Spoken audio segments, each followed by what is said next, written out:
কেউ দেখলেন চোখের মধ্যে পট্টি লাগানো, বাইতুল্লাহ তাওয়াফ করে সবাই, আর ওই পট্টি লাগানোওয়ালা চোখ, ওই বান্দা লাব্বাইক বলে না, বলে আল্লাহুম্মা গফিরলি যুনুবি, আল্লাহুম্মা গফিরলি যুনুবি, ও মালিক আমাকে তুমি মাফ করে দাও। সবাই লাব্বাইকের আওয়াজ দেয়, ওই বান্দা বলে আমাকে মাফ করে দাও, ও আল্লাহ আমারে মাফ করে দাও, তুমি এখান থেকে গুনাহ অবস্থায় ফিরাইও না। 13 সালে হজে গেলাম, তার আগের বছর আমার ওস্তাদ গেলেন, ওস্তাদ এসে একটা ঘটনা শুনাইছেন, ঢাকার বড় লোক ছেলের নিয়ে ও হজে রওনা, হুজুরেও সেই কাফেলায়। যখন এয়ারপোর্টে এহরামের কাপড় পরলো সাদা, সবাই সাদা পর কাপড় পরে নামাজ পড়লো, সবাই তালবিয়া পড়ে, বিমানে লোকটা পড়ে না, শুধু গল্প করে। যখন যাইতে যাইতে জেদ্দায় নামিয়া গাড়িতে উঠিয়া চলে গেল বাইতুল্লাহ। নবীজির সুন্নত হলো বাইতুল্লাহ প্রথম নজর লাগা মাত্রই দোয়া করবা, দোয়া করতে দেরি কবুল হইতে দেরি না। প্রথম নজরে যে দোয়া করবে সাথে সাথে কবুল। তাহলে কি দোয়াটা করলে করা যায় যে আমি একটা 4 বিয়ে করব? হ্যাঁ না, আমার ওস্তাদ বলেন এমন দোয়া করো, ও আল্লাহ জীবনে যত ভালো দোয়া করছি, যত ভালো দোয়া করব, তুমি সব কবুল করে নাও। মজার দোয়া না? বাইতুল্লাহ প্রথম নজর দিয়া যা চাইবেন তাই কবুল। তো উল্টা পাল্টা কিছু চাইলে কবুল হইব না, যে আল্লাহ তুমি আমার সৌদির বাদশা বানায় দাও। হায় হায়, ওই আল্লাহর বান্দা বারবার বলে আল্লাহ তুমি আমাকে মাফ করে দাও, মাফ করে দাও। একজনে ধৈরা কয় সবাই লাব্বাইক বলে, তুমি কেন বলো আমাকে মাফ করে দাও? কি অপরাধ করেছো? ওই আল্লাহর বান্দা কান্না করে আর বলে, ভাই আমি এখানে আছি আল্লাহর ঘর জিয়ারতের জন্য। আমি এখানে আইসা বাইতুল্লাহর চারপাশে একটা কঠিন পরীক্ষা চলে, ডানেও নারী, বামেও নারী, সামনেও নারী, পেছনেও নারী, ওদিকে সামনে আল্লাহর ঘর। কত কঠিন পরীক্ষা! ডানেও নারী, কেউ চেহারা খোলা। এই এহরাম অবস্থায় চেহারা খোলা রাখবে ঠিক, কিন্তু নারীরা পুরা খোলা রাখবে না। এখন তো আমাদের দেশে ক্যাপ আছে না, চেহারা ঢেকে রাখতে হবে। তার মানে চেহারা কাপড় লাগানো যাবে না, দূরত্ব বজায় রেখে ঢেকে রাখতে হবে। বাঙালি সুযোগ একটু পাইলে তিলের তাল বানায় ফেলে, পুরা চেহারা খুলে দিচ্ছে। পর্দা কত কঠিন জিনিস চিন্তা করতে পারেন?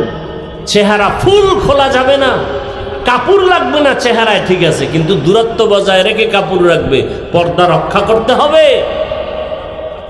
আল্লাহর বান্দা বলে এমন এক কঠিন পরীক্ষা চলে, ডানেও নারী, বামেও নারী, সামনে পেছনে নারী, এর মধ্যে আবার আল্লাহকে ডাকতেছি লাব্বাইক লাব্বাইক আল্লাহুম্মা লাব্বাইক। ওদিকে সামনে আল্লাহর ঘর, 120টা রহমত অল টাইম ওখানে অবতীর্ণ হয়।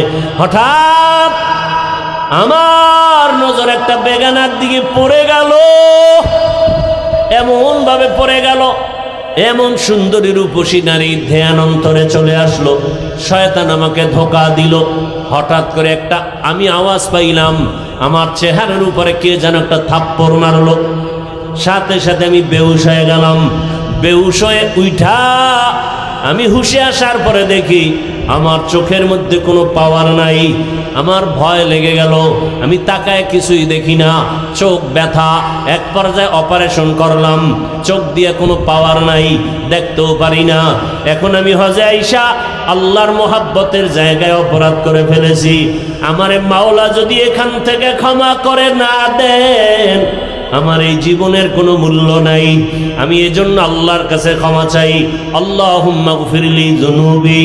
ও এলাকার মা বোনেরা, যুবক বাবারা, নবীজি বলেন যারা বাইতুল্লাহ গিয়া হজ করার সমর্থন আছে করো, যদি না পারো তোমরা আল্লাহর ঘর মসজিদে যাও, গরিবরা জুমার দিন গিয়া নামাজ আদায় করো, আল্লাহর ঘর মসজিদে গিয়া আল্লাহর মোহাব্বতে সুন্দরভাবে সুন্নত আদায় করে নামাজ পড়ো।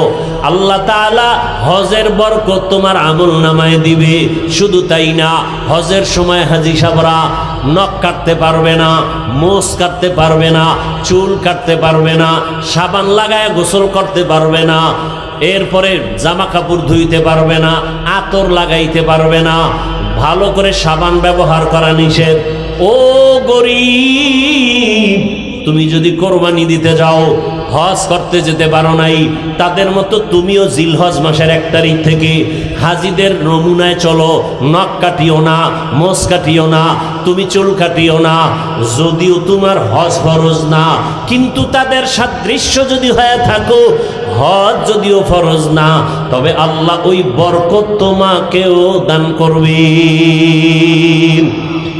জিলহজ মাসের 1 তারিখ থেকে আঙ্গুলের নখ কাটা যাবে না, হ্যাঁ, এরপরে তোমার চুল কাটা যাবে না, মোষ কাটা যাবে না।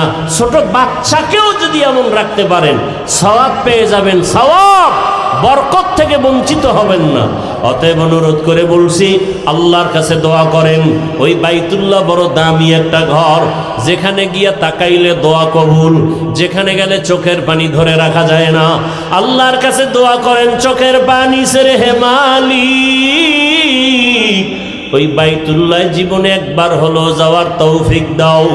জীবনে নামাজ ছাড়া যাবে না, ওই বাইতুল্লাহ যেতে হলে ইশরাক ছাড়া যাবে না, গুনাহ করা যাবে না। একদিন না একদিন আমার আল্লাহ কুদরতের দ্বারা ওই বাইতুল্লাহে পৌঁছায় দিবে। কত বড় লোক টাকা আছে যেতে পারে না, অথচ কত গরিবরা পর্যন্ত বাইতুল্লাহে হজ করে আসে, ওমরা করে আসে। ও হাজি, তুমি যখন তালবিয়া জবানে পড়ো, ঘর থেকে বের হও,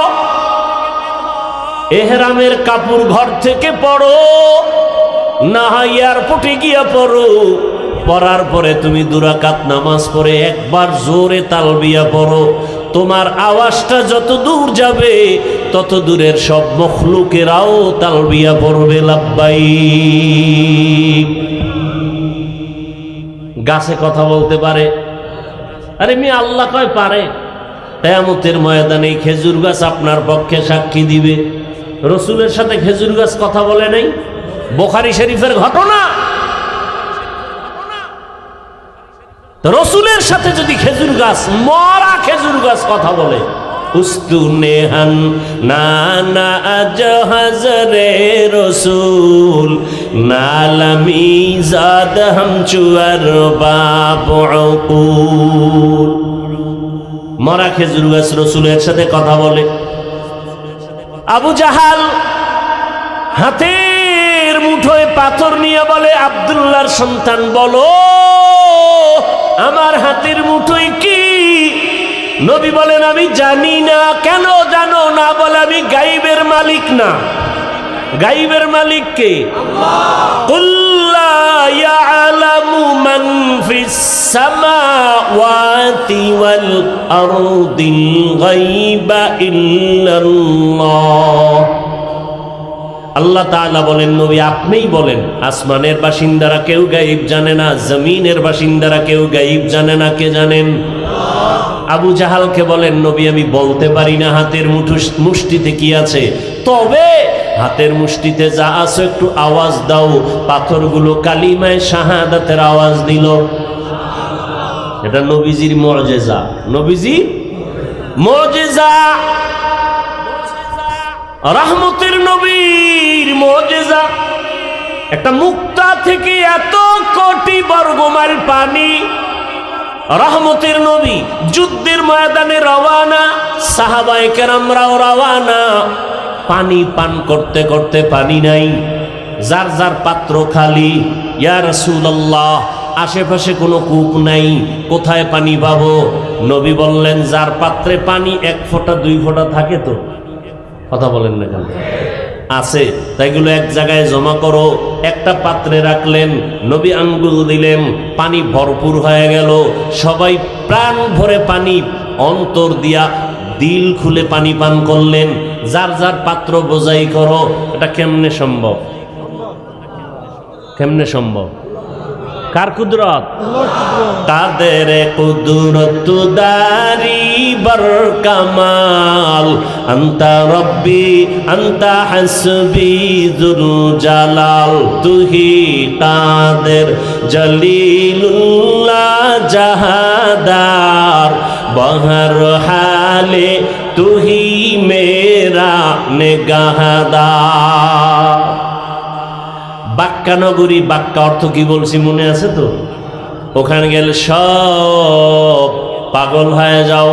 পাগলের কোনো সেলাই ছাড়া কাপড় নাই, পাগল জৌড়াইতেছে একটা ঘরের চতুর্দিকে। কার পাগল? হায় হায়, আমি পাগল কইছি আর একজন আর চান্দি গরম হয়ে গেছে, মানে হে ডবল পাগল। অথচ শামসুল হক ফরিদপুরি রহমতুল্লাহের নাম শুনছে কে? সে শামসুল হক। আয়ুব খানের ধমক দিয়া কয়, রে আয়ুব খান, টাকা দিয়া গরু কিনা যায়, শামসুল হক রে কিনা যায় না। গুগলে সার্চ দাও শামসুল হক ফরিদপুরি কে, ডিটেলস পেয়ে যাওয়া। সেই শামসুল হক ফরিদপুরি বলে, আরে হাফিজুর রহমান শুধু মক্কার মানুষরে পাগল কই লিখেন, আমি শামসুল হক বলে গেলাম দুনিয়াতে যত মানুষ সব পাগল। কেউ টাকার পাগল, কেউ ক্ষমতার পাগল, কেউ নারীর পাগল, কেউ গাড়ির পাগল। আর একদল টাকার পাগল না, গাড়ির পাগল না, নারীর পাগল না, ক্ষমতার পাগল না, এরা শুধু আমার আল্লাহ তাআলার আশিক পাগল। কেমন পাগলামি! সেলাইবিহীন জামা কাপড় বড় সাদা, ধনীও যেই কাপড়, গরিবেরও একই কাপড়, জুতা পরা যাবে না। কেমন পাগলামি! মাথায় টুপি রাখা যাবে না, গেঞ্জি রাখা যাবে না। কি মরণ্য কাপড় নেই? মরার আগে মর, মরার আগে মরার একটু বাহানা করো, এরপরে ঘরের চতুর্দিকে দৌড়াও। গরিব যে আওয়াজ দিবে, ধনী একই আওয়াজ দাও, ও মালিক তোমার দরওয়াজার ফকির আমরা হাজির। গরিব কয় লাব্বাইক, ধনীও কি কয় লাব্বাইক। আসতে বললে জরিমানা, দেখছেন নি কারবার?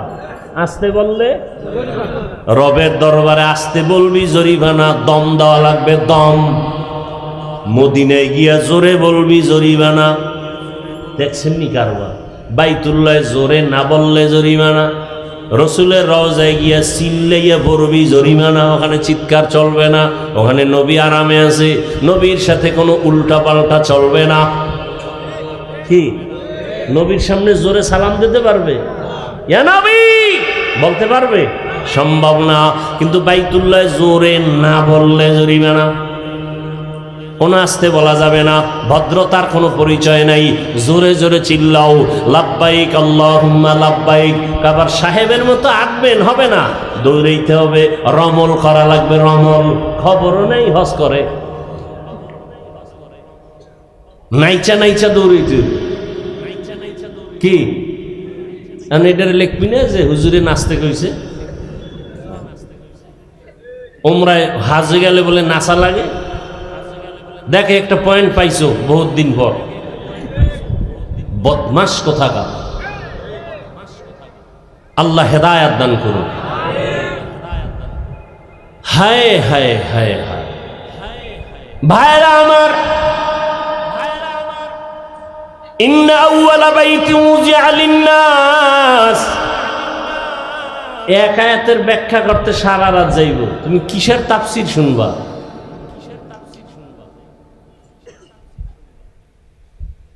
আমগো এই পড়াও না, মাঝে মাঝে তাফসীর দেখি কদ্দুর পারো, মাঝে মাঝে পড়াও, ক্লাস করো, আমগো শিখি। সব পারো, একটু পড়াও। আসো ঢাকাতে আমার মাদ্রাসা আসো, আমি ক্লাস করি।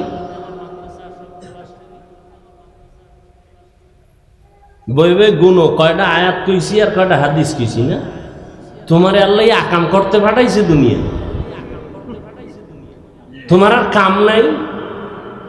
হাফিজুর রহমান কয়টা আয়াত কইছে? তোমার মতো আয়াত মুখস্থ করে আইছে এখানে। এটি রেকর্ড করে নাও, বাসায় বয়ে কানে লাগাই শুনো কি কয়ে গেছে। পাইছনি মোতালা করে এরপরে খুঁজে এরপরে বের করো। মোতালা করে এরপরে আসছি, হোতালা করি নাই, মোতালা করে আসছি, হোতালা করি নাই।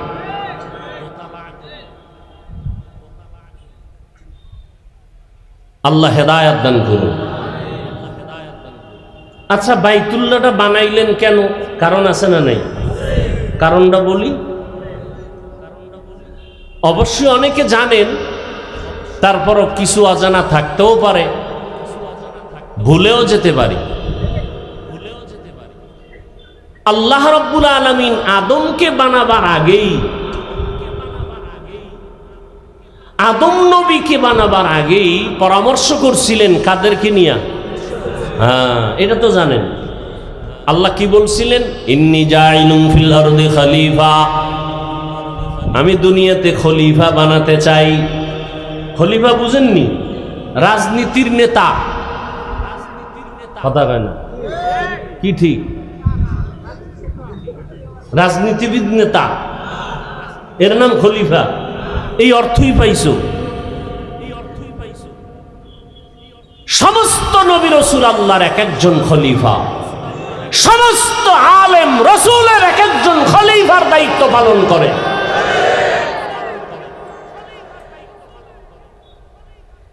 নবী রাসূল দুনিয়াতে যত আসছেন, 10 ভাগের সামান্য হিসাব করা হাতে গোনা কয়েকজন শুধু রাষ্ট্র পরিচালনার দায়িত্ব নিয়ে রাষ্ট্র চালিয়েছেন। আর অধিকাংশ নবী রাসূল দাওয়াত ও তাবলীগের দায়িত্ব পালন করেছেন। দাওয়াত, নূহ নবী কত বছর দাওয়াত দিয়েছেন? 950 বছর দাওয়াতের কাজ করছেন। 40 জন মাত্র কালেমা পড়ছে। আর আল্লাহ জানায় দিলেন আর একটাও কালেমা পড়বে না। নূহ নবীকে তাহলে এগো মারো না কেন? যারা কালেমা পড়বে না এগো ফিনিশ করে দাও। আল্লাহ তাও বলে দিলেন, قال نوح رب لا تذر على الأرض من الكافرين ديارا إنك إن تذرهم يضلوا عبادك ولا يلدوا إلا فاجرا كفارا رب اغفر لي ولوالدي ولمن دخل بيتي مؤمنا وللمؤمنين والمؤمنات ولا تزد الظالمين إلا تبارا। দোয়া কবুল হয়ে গেছে। কার দোয়া? পয়গম্বর নূহ। নূহ নবীর নাম জানেন? কি নাম? কইল জি, এখন আর খবর নেই। নূহ নবীর নাম হলো আব্দুল গফফার। কি নাম? নূহ শব্দের অর্থ ক্রন্দন করনেওয়ালা। নূহ নবী আল্লাহর কাছে এত কাঁদছেন, আল্লাহর খুশি হয় এক কান্নাওয়ালা শব্দ দিয়ে ডাকলেন, ইয়া নূহ, হে কান্নাওয়ালা গোলাম। নাম কি? নাম কি? আব্দুল গফফার। কেউ যদি কয় বেশি কান্না লাগে না, ওরা কেমন ভিড়া দরকার? আল্লাহ বলেন, ফালিয়াযহাকু কালিলাও ওয়ালিয়াবকু কাসীরা। কম কাঁদো, বেশি বেশি হাসো। কি তো তরজমা কোন কি হইব? কম হাসো, বেশি বেশি কান্না করো। বেশির 1000 দিন, 1 ঘন্টা না সীমানা নাই? কয়দিন কাঁদছেন? কান্দেন তো নাই, উল্টা চাপাবাজি করেন, এত কাদা লাগে না। কেমন হইছে? যে 1 টাকাও দান করে না, হেসায় হিসাব। কি মসজিদে 1 টাকাও দান করে না, হিসাব চায়। মাদ্রাসায় দান করে না, হিসাব চায়। আর যারা দান করে এরা দোয়া চায়। যারা দান করে এরা কি চায়? আর যারা দান করে না এরা কি চায়? হিসাব চায়। আল্লাহ তাআলা বললেন, আমি দুনিয়াতে প্রতিনিধি বানাবো, খলিফা বানাবো। আল্লাহ যাদের বানাইবেন এগো ধরন কেমন, কাইফিয়াত কেমন? বলে এরা হবে সৃষ্টির মধ্যে শ্রেষ্ঠ জাতি। তাই বলে হ্যাঁ, এদের গুণ কি? এদের গুণ কি? ওয়াশ-শামসি ওয়া দুহাহা ওয়াল কমারি ইযা তালাহা ওয়ান নাহারি ইযা জাল্লাহা ওয়াল লাইলি ইযা ইয়াগশাহা ওয়াস সামাই ওয়া মা বানাহা ওয়াল আরদি ওয়া মা তাহাহা ওয়া নাফসিন ওয়া মা সাওয়াহা ফাআলহামাহা ফুজুরাহা ওয়া তাকওয়াহা। কেমন গুণের হবে জানো? এরা চাইলে গুনাহ করবে, চাইলে নেক করবে। ফাআলহামাহা ফুজুরাহা ওয়া তাকওয়াহা। এমন একটা জাতি বানাবো, চাইলে গুনাহ করবে, চাইলেই নেক করবে। এরা হবে সৃষ্টির ফেরেশতারা। বললেন এটা কেমনে সম্ভব? গুনাহ করবে, শ্রেষ্ঠ হবে, এটা কিভাবে সম্ভব? এটা হতেই পারে না। এবার ফেরেশতারা বললেন নাহনু নুসাব্বিহু বিহামদিকা ওয়া নুকদ্দিসু লাক। ও আল্লাহ, আমরাই তো তোমার পবিত্রতা বর্ণনার জন্য যথেষ্ট। তুমি শ্রেষ্ঠ তো মনে মনে ভাবছে, শ্রেষ্ঠ হলে তো আমরা হতে পারি, আমরা দাবিদার। এটা মুখে বলছে না মনে মনে? মুখে কি বলছে? তোমার প্রশংসার জন্য, পবিত্রতা বর্ণনার জন্য তো আমরাই যথেষ্ট। আর মনে মনে কি ছিল? শ্রেষ্ঠ হলে আমরা হব। অপরাধী কিভাবে শ্রেষ্ঠ হয়? আল্লাহ কি জবাব দিলেন? ইন্নী আ'লামু মা লা তা'লামুন।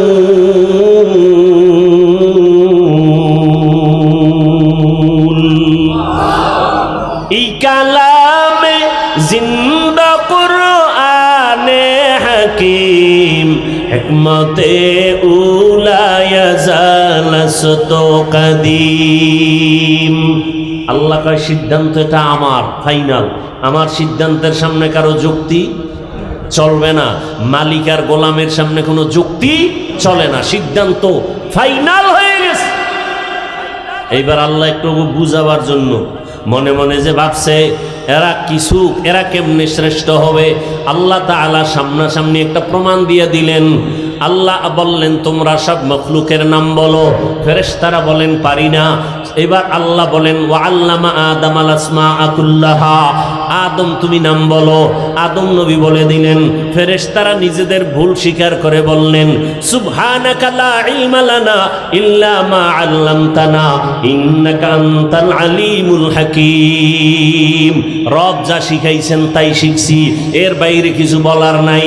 মনে মনে আবার ক্ষমাও চাইলেন। মনে মনে ভাবছিলাম শ্রেষ্ঠ হবে না আদম জাত, আমরা হব। ভুল হয়ে গেছে, মাফ করে দেন। আল্লাহর কাছে কি চাইলেন? কেমন ভুল? আল্লাহর আদালতে ভুল না, কিন্তু নিজেরা মনে মনে ভাবছেন এটা ভুল। তবে মুফাসসিরিন একরাম এখানে একটা পয়েন্ট আউট করেছেন। এই যে ভুল স্বীকার করে ক্ষমা চাইলেন, ডাইরেক্ট না, একটা ওসিলা পেশ করলেন। কি পেশ করলেন? এখন আবার আমগো মধ্যে একদল বলে ওসিলা দিয়া দোয়া করা বেদাত। সব দাত আমগো সব বেদাত, ভণ্ড। বলেন কি? যারা বলে ওসিলা দিয়া দোয়া করা বেদাত, ওরা ভণ্ড। আসতে বলেন কেন? আপনারা কি মনে করেন কোন মায়ের সন্তানের সাহস আছে আমগো সামনে দাঁড়াবে? ইনশাআল্লাহ সম্ভব না। আমরা পিওর এবং হক, নেফাকি অন্তরে নাই, আলহামদুলিল্লাহ। যারা বলে ওসিলা দিয়ে দোয়া করা যায় না বেদাত, এরা ভণ্ড। এরা কি বলতে কষ্ট হয়? যারা বলেন না আপনারাও ভণ্ড। আল্লাহ হেদায়াত দান করুন। এবার ওসিলা পেশ করলেন ফেরেশতারা। ইয়া আইয়ুহাল্লাযীনা আমানু ওয়াবতাগু ইলাইহিল। কথা বলেন না কেন? আদম আলাইহিস সালাম তো আল্লাহর কাছে দোয়া করছেন জাবালে রহমতের মধ্যে। আর বললেন আদম নামে সর্বপ্রথম তুমি আমায় বানাইয়া তোমার সাথে কাহার নামটা লিখিলা রাখিয়া। আল্লাহ বলেন আমার বন্ধু মুহাম্মদ আমার সাথে জড়িত, যাহার সৃষ্টি না হইলে আসমান জমিন না হইত। কালেমার সাথে রসুলের নাম আছে না নাই? পড়েন তো, কালেমাটা পড়েন দি। লা ইলাহা ইল্লাল্লাহ, লা ইলাহা ইল্লাল্লাহ। দেখছেন মজা নাই? বিড়ি টানো, বিড়ি। সারাদিন বিড়ি টানো তো মজা পাইবা কই?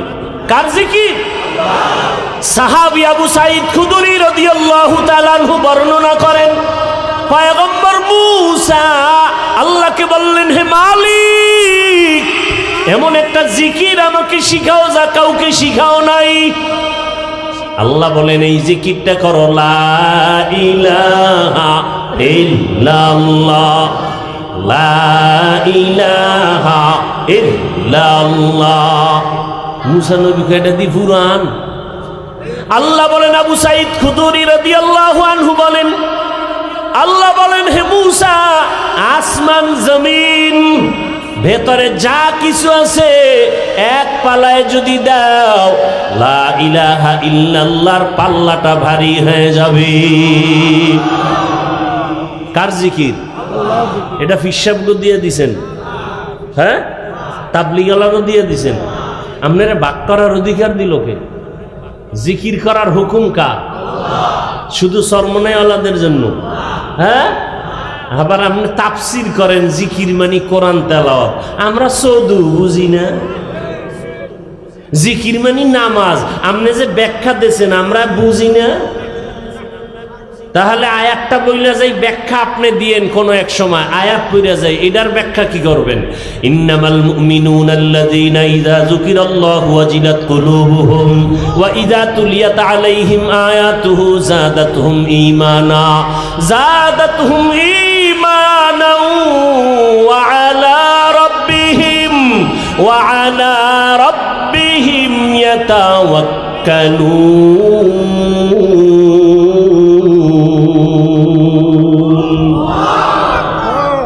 আল্লাহ কি কইছে? মুমিনের পরিচয় কি? ইযা যুকিরাল্লাহু ওয়াজিলাত কুলুবুহুম, যখন আল্লাহর জিকির করা হবে তখন কলবে ঝালঝালা শুরু হবে। কোথায় কলব? কোথায়? সান্দিত? হায় হায়, সর্বাঙ্গে ঘা ঔষধ দিব কোথায়? কলব বলে সান্দিত। কলবের ভেতরে ঝালঝালা শুরু হবে। আর ওয়াইদা তুলিয়াত আলাইহিম আয়াতুহু যাদাতহুম ঈমানা, যখন কোরআনের আয়াত পড়বে তখন ঈমানের স্পিরিট বেড়ে যাবে। এখন এখানে কি জিকির মানে তেলাওয়াত? তেলাওয়াতের কথাও আলাদা, জিকিরের কথাও আলাদা। প্রত্যেকটা আরবি শব্দের মূল একটা অর্থ থাকে, আর একটা অর্থ থাকে রূপক। আরবি গ্রামারের একটা মূলনীতি, যতক্ষণ মূল অর্থ দিয়ে তর্জমা করা যাবে ততক্ষণ পর্যন্ত রূপক অর্থ নেওয়া যাবে না। জিকিরের মূল অর্থ কি? ফাযকুরুনি আযকুরুকুম হুয়া তালাফফুযু বিল লিসান। আল্লাহর জিকিরের মূল অর্থ ঠোঁটের মাধ্যমে বিশেষ পদ্ধতিতে আল্লাহর নাম উচ্চারণ করা। আল্লাহর নাম কি? আল্লাহর নাম কি?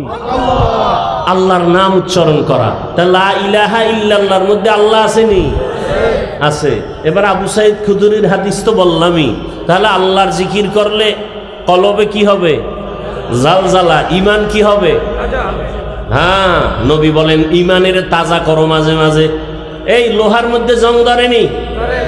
আল্লাহর নবী বলেন জাদ্দিদু ঈমানাকুম বিকাউলি লা ইলাহা ইল্লাল্লাহ, লা ইলাহা ইল্লাল্লাহ। এর জিকির যে বগুড়ার দদি খায় নাই, জীবনে বুঝবে দদি মজা কেমন। কেমনে বুঝাম? আর জিকির করলেই তো দিল নরম হয়। কি? কার জিকির? আল্লাহ। মনে আছে কথা কোন দিক থেকে কই গেছি? মনে করাই দিবেন, নাইলে দোয়া করে নাই মেজব। কদ্দুর গেছি কোন? পরামর্শ করতেছিলেন, ফেরেশতারা আল্লাহর কাছে ক্ষমা চাইলেন, মনে আছে না? একটা কি পেশ করলেন ক্ষমার মধ্যে? ওসিলা। ওসিলা পেশ করে দোয়া করা সুন্নাত। লিখো, তুমি বলেছো বেদাত, আমি ঘোষণা করে গেলাম বাগেরহাটে ওসিলা পেশ করে দোয়া করা সুন্নাত। লিখো। ভাইরা আমার,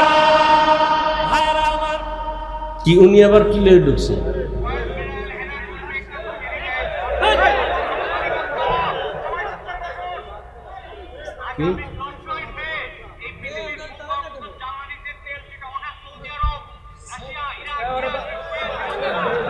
কি কয় কি তেল শেষ হলে তুমি দিও। পাগলের পাগলামি, মরনারে মারো কেন, কয় লড়ে কেন। আল্লাহ হেদায়াত দান করুন। হায় হায় হায়, কষ্ট হইতেছে আপনাদের না? ইন্না আউওয়ালা বাইতিন উযিআ লিন-নাসি লাল্লাযী বিবাক্কাতা মুবারাকান ওয়া হুদাল লিল আলামিন। ওসিলা পেশ করলেন ফেরেশতারা। কি ওসিলা? 7 আসমানের উপরে একটা নূরের ঘর আছে, কাবা। কি আছে? নাম হলো বাইতুল মামুর। নাম কি? বাইতুল মামুর। কিসের ঘর? নূরের। নূরের কিসের? নূরের কাবা। ফেরেশতারা ওটাকে তাওয়াফ করে। মুফাসসিরিনে কেরাম বলেন প্রত্যেকটা আসমানে এক একটা বাইতুল মামুর আছে, কাবা আছে। ফেরেশতাদের কাবা কিসের বানানো? নূরের বানানো।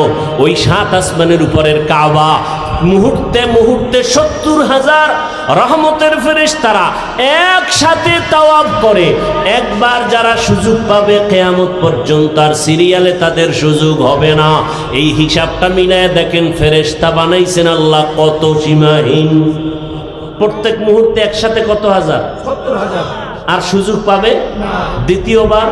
তাহলে এভাবে চলতে থাকবে কিয়ামত পর্যন্ত। এবার বুঝেন ফেরেশতা কি পরিমাণ আল্লাহর বানানো। আল্লাহর কাছে বললেন, হে মালিক, মেহেরবানি করে ওই তাওয়াফ করি তোমার দরবারে মোহাব্বতের সাথে। ওই তাওয়াফকে ওসিলা বানাইয়া ক্ষমা চাই, মেহেরবানি করে ক্ষমা করে দাও।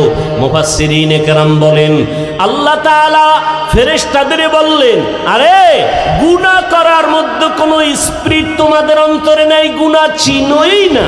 সেক্ষেত্রে যদি তোমরা আবার তাওয়াফের ওসিলা বানায় ক্ষমা চাও, আমি যাদের শ্রেষ্ঠ জাতি দুনিয়ায় বানায় পাঠাবো, ওরা চাইলেই তো গুনাহ করতে পারবে, চাইলেই তো নেক আমল করতে পারবে।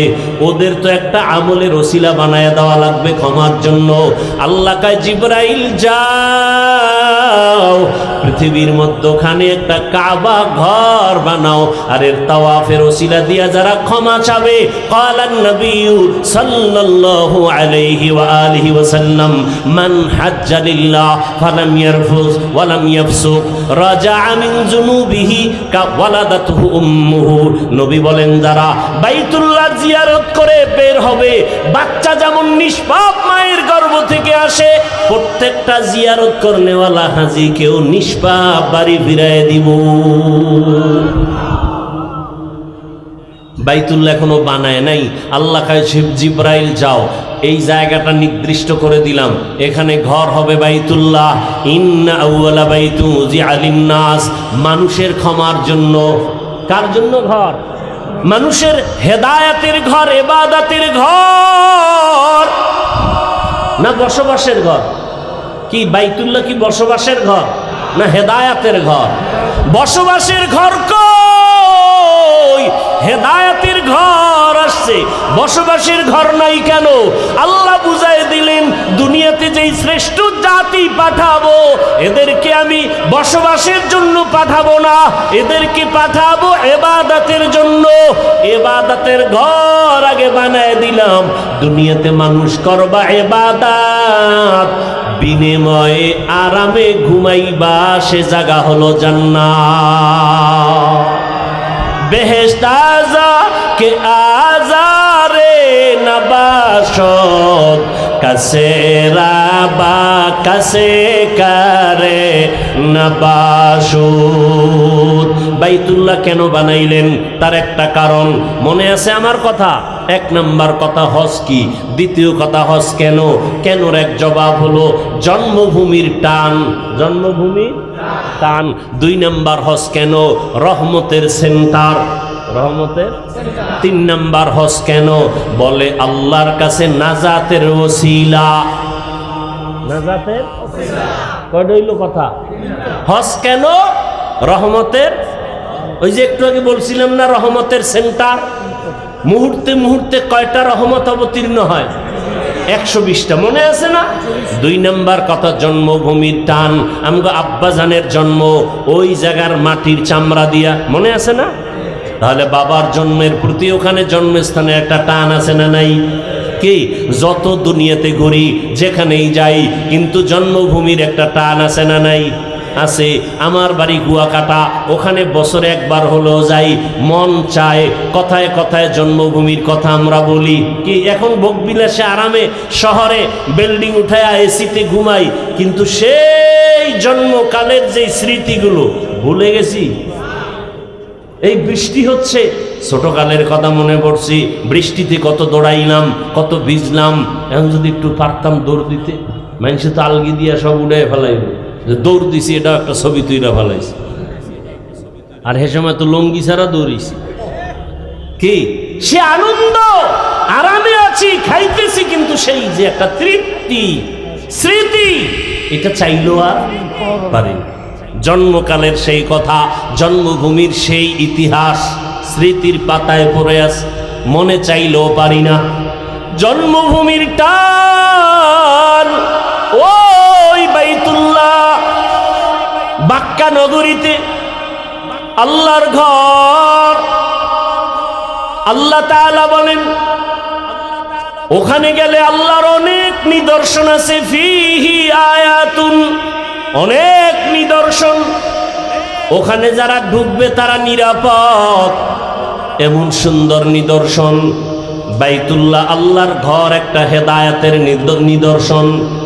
এরপরে আছে মাকামি ইব্রাহিম, এক নিদর্শন। প্রথমেই বাইতুল্লাহ নির্মাণ করছেন ফেরেশতা, এরপরে নির্মাণ করেছেন পয়গম্বর আদম। কে? এই ভারতের বিরোধিতা করি না আমরা কেন? ভারত কাগো দেশ, মিয়া ইতিহাস জানেন না? ভারত এমন একটা বরকতের দেশ, পৃথিবীর ইতিহাসে ভারত ওই জমিন যেখান থেকে পৃথিবীর ইতিহাসে প্রথম হজ শুরু হয়েছে, বাইতুল্লাহর হজ ভারত থেকে। পৃথিবীতে প্রথম মানুষ কে? আদম নবী ভারতের জমিন থেকে হেঁটে গিয়ে 1000 বার বাইতুল্লাহ হজ করছেন। 1000 বার? বিমানে, স্টিমার, কেমনে, কয়বার? 1000 বারের মধ্যে 300 বার করেছেন বড় হজ, 700 বার করেছেন ওমরাহ। কয়শো বার? 700 বার করেছেন ওমরাহ। কোথার থেকে হেঁটে গিয়া? ভারতের ঘৃণা করেন কেন মিয়া? স্কুলের ছেলে চুরি করছে, ওরে যতমের মতো জুতার বাড়ি দাও, স্কুলকে খারাপ বলো কেন? কথা বলে না। ভারত থেকে নাপাক দূর করো। ভারত তো ওই জমিন যেই ভারতের রাজধানী দিল্লিতে আজও দাঁড়িয়ে আছে মুসলমানের ঐতিহ্য কুতুব মিনার। তুমি ভারতকে ঘৃণা করো কেন? বরং কোমরে গামছা বেঁধে রেডি হও, ভারত আমার দেশ, আমার দখল করে নিতে হবে আবার। ভারতের কথা শুনলেই চুলকানি। কি আমি যে কয়টা কথা বললাম বানায় বলছি? কি মনে হয় আমরা ভারতের দালাল? হ্যাঁ, কি আজীব কথা, পাগলের পাগলামি। মোগলদের ইতিহাস জড়ানো ভারতে। গোটা দুনিয়াতে ইসলামের যত আলো জ্বলে, লিখো, রাজনীতির ময়দানে যত ইসলামের খেদমত চলে, দাওয়াত ও তাবলীগের লাইনে ইসলামের যত খেদমত চলে, পীর মুরিদির লাইনে যত ইসলামের খেদমত চলে, সব ইসলামের খেদমতের গোড়া দেওবন্দ ভারত। আর ভারতের নাম শুনলেই কয় দালাল। আমাদের রক্ত ঈমান ওখানে ঢুকানো। গোটা দুনিয়াতে ইসলামের খেদমত চলে, এর পাওয়ার হাউস কই? কোথায়? কোথায়? দেওবন্দ। একটা মায়ের সন্তান দুঃসাহস নাই দেওবন্দীদেরকে ওভারটেক করে নতুন ভাবে কোন ইসলামের বাতি জ্বালাবে, কথা বলবে, সাহস নাই। মোগলদের ইতিহাস ভারত। কুতুব মিনার দাঁড়ানো ভারত, দিল্লির শাহী জামে মসজিদের খতিব শাহ ওলিউল্লাহ মুহাদ্দিস দেহলভী, সেখানে নামাজ পড়ে আসছি।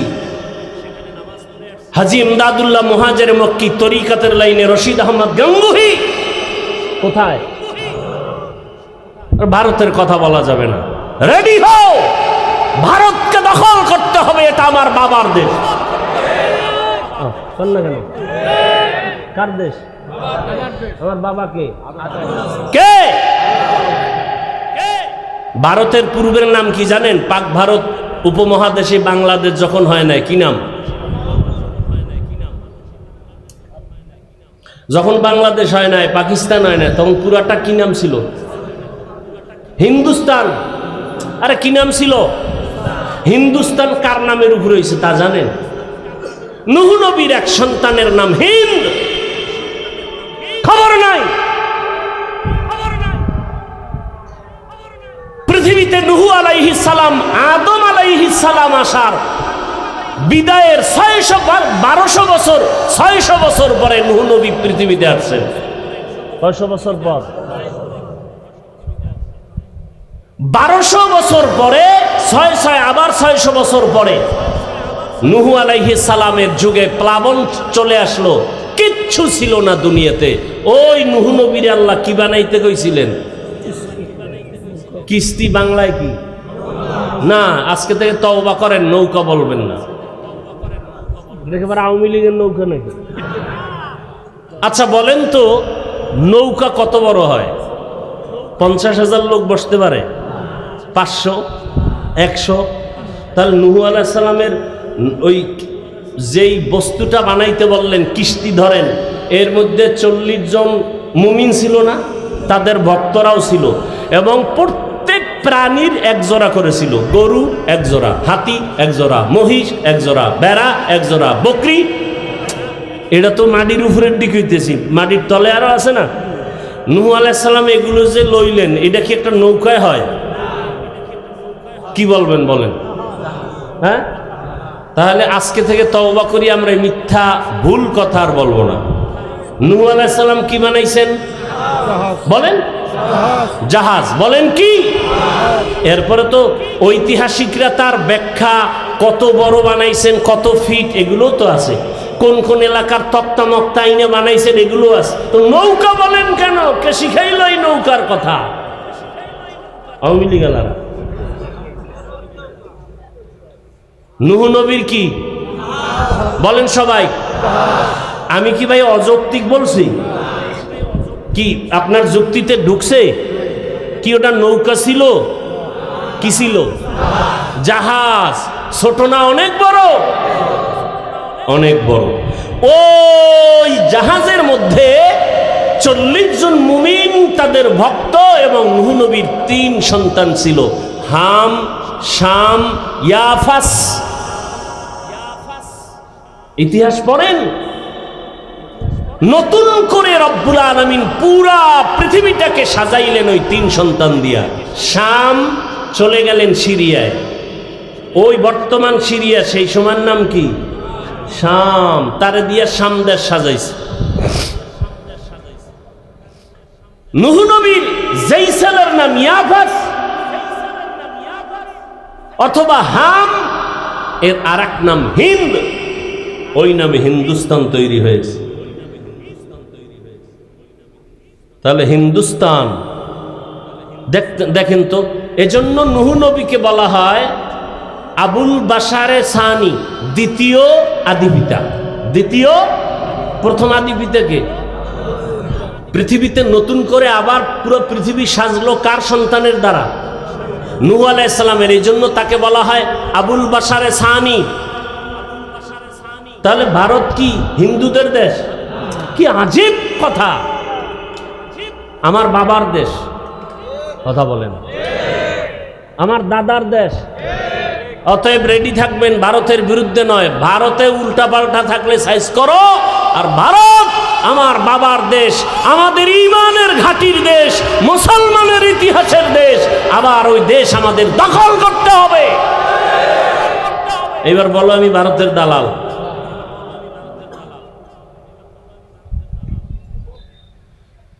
কি বয়ান লইলাম, 4-5 দিন বিছনায় হইয়া থেকে আইসা এ শেষ আছে আর কোনো? যেহেতু নাই আর বাড়াবাড়ি বেশি আর দূরে যাবো না, দুই একটা ঘটনা টেনে মোনাজাত দিয়ে দিই।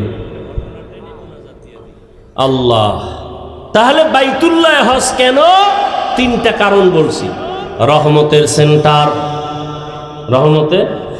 আচ্ছা, আগে রেডিও বাজাইতে নি? রেডিও বাজাইতো না? রেডিও বাজাইতে গেলে কি এটা উত্তর দিকে ফিরে বাজাইতো? কোন দিক? না না, কোথায়? আরে ভাই বলেন না, মুরব্বীরা রেডিও বাজাইতো ঢাকার দিকে ফিরে রাখতো মুখ। সত্য কথাটা বলতে সমস্যা কি? কোথায় ফিরে রাখতো? কেন? সেন্টার কই? ঢাকা। কুমিল্লা চ্যানেল দিলে কুমিল্লা, কথা ঠিক না? খুলনা বেতার দিলে খুলনা, খুলনা বেতার সেন্টার খুলে যদি এবার ঢাকার দিকে ফিরায়, আওয়াজ হয় না, বো বো করে। তাহলে ঢাকার দিকে রেডিও সেন্টারের মুখটা ফিরায় কেন? ওখানে হলো মূল চ্যানেলের সেন্টার, কথা ঠিক? আচ্ছা, আমার আল্লাহ কয়জন? কইথায়? জমিনে নাই? হ্যাঁ, কোন দিক?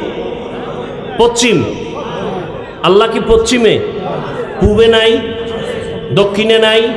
তো পশ্চিম দিকে ফিরে নামাজ পড়েন কেন? হ্যাঁ, আল্লাহ কি কাবায় বয়ে রইছে? তো হ্যাঁ, সেখানে কেন? এই যে একটু আগে কি বলছি, রহমতের।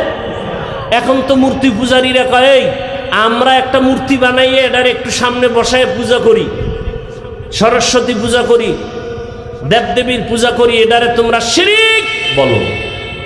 তোমরাও তো একটা পাথরের ঘরের দিকে ফিরে পূজা করো, বলে না? বলে না? হ্যাঁ, কত কথা। আমরা পূজা করি না, আল্লাহর গোলামি করি। কার গোলামি করি? আল্লাহর গোলামি করি। এই জন্য কেউ যদি কেবলা হারিয়ে পূর্ব দিকে ফিরে নামাজ পড়ে, হবে কি না? হবে না? হবে। আল্লাহর গোলামি করি। এই জন্য কেউ যদি রোজার হালাতে ভুলে পেট ভরে খানা খায়, রোজা যাবেনি? যাবে না। কেন? আমরা আল্লাহর গোলামি করি। আমরা পাথরের পূজা করি না, আমরা আল্লাহর গোলামি করি। আল্লাহর অর্ডার মতো, আল্লাহর হুকুম মতো চলি।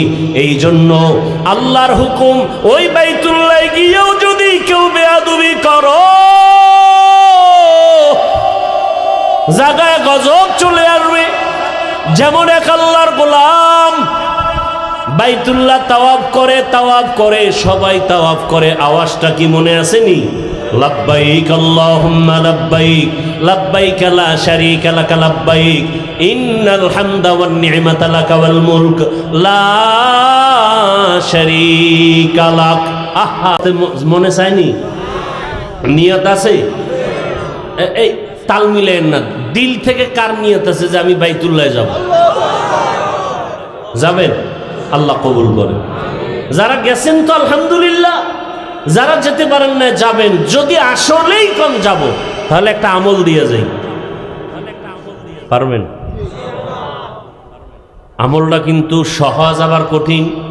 যদি নামাজ পড়ে না, এগুলো দিয়ে লাভ নেই। ফজরের নামাজের পরে, সূর্য ওঠার পরে আরো নামাজ আসেনি?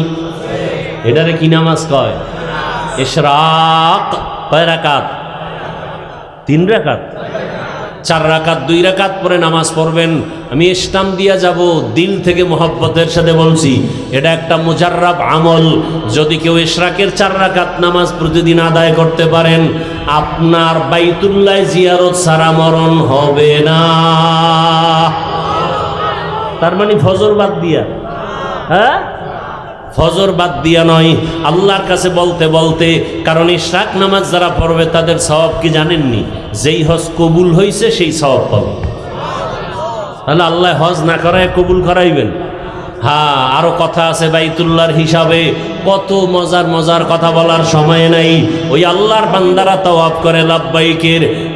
এক আল্লাহর গোলামকে কেউ দেখলেন চোখের মধ্যে পট্টি লাগানো, বাইতুল্লাহ তাওয়াফ করে সবাই, আর ওই পট্টি লাগানোওয়ালা চোখ ওই বান্দা লাব্বাইক বলে না, বলে আল্লাহুম্মা গফিরলি যুনুবি, আল্লাহুম্মা গফিরলি যুনুবি, ও মালিক আমাকে তুমি মাফ করে দাও। সবাই লাব্বাইকের আওয়াজ দেয়, ওই বান্দা বলে আমাকে মাফ করে দাও, ও আল্লাহ আমারে মাফ করে দাও, তুমি এখান থেকে গুনাহ অবস্থায় ফিরাইও না। 13 সালে হজে গেলাম, তার আগের বছর আমার ওস্তাদ গেলেন, ওস্তাদ এসে একটা ঘটনা শুনাইছেন। ঢাকার বড় লোক ছেলেরে নিয়ে ও হজে রওনা, হুজুরেও সেই কাফেলায়। বাইক যখন এয়ারপোর্টে এহরামের কাপড় পরলো সাদা, সবাই সাদা পর কাপড় পরে নামাজ পড়লো, সবাই তালবিয়া পড়ে। বিমানে লোকটা পড়ে না, শুধু গল্প করে। যখন যাইতে যাইতে জেদ্দায় নামিয়া গাড়িতে উঠিয়া চলে গেল বাইতুল্লাহ। নবীজির সুন্নত হলো বাইতুল্লাহ প্রথম নজর লাগা মাত্রই দোয়া করবা, দোয়া করতে দেরি কবুল হইতে দেরি না। প্রথম নজরে যে দোয়া করবে সাথে সাথে কবুল। তাহলে কি দোয়াটা করলে করা যায় যে আমি একটা 4 বিয়ে করব? হ্যাঁ না, আমার ওস্তাদ বলেন এমন দোয়া করো, ও আল্লাহ জীবনে যত ভালো দোয়া করছি, যত ভালো দোয়া করব তুমি সব কবুল করে নাও। মজার দোয়া না? বাইতুল্লাহ প্রথম নজর দিয়া যা চাইবেন তাই কবুল।